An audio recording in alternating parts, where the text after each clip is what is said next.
Bilang bahagi ng mga hakbang ng Kamara laban sa rice hoarding at rice smuggling, nag-inspeksyon si House Speaker Martin Romualdez sa Manila International Container Port kung saan napaulat na may mga nakatenga umanong milyong-milyong kilo ng imported na bigas. Kasama ni Speaker Romualdez sa on-site inspection kahapon, sina House Deputy Majority Leader Erwin Tulfo, Customs Commissioner Benvenido Rubio at iba pang opisyal ng pamahalaan. Ayon sa House Speaker, bahagi ito ng patuloy na pagsisikap ng Kamara na labanan ang pang-iipit at pagpupuslit ng bigas na nakakaapekto sa supply ng presyo nito. Panawagan ng liderato ng Kongreso sa mga importer, huwag hayaang lumagpas pa ng 30 araw bago ilabas ang kanilang bigas sa port dahil ito ay may tuturing na pag-iimbak at maaaring magdulot ng problema.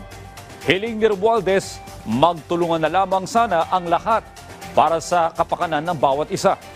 Base sa tala ng BOC, sa ngayon, merong 523 containers ng imported na bigas sa yard ng MICP, kung saan ang bawat container ay naglalaman ng 25 metrikong tonelada ng bigas na nagkakahalaga ng 750,000 pesos bawat container.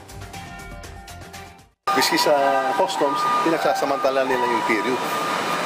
At sana tigilan na lang yung practice na para mailabas kayo ng gusto naman natin na lahat ng bilhin kasi maging mas ang kaayos na presyo, abot tayo na lahat.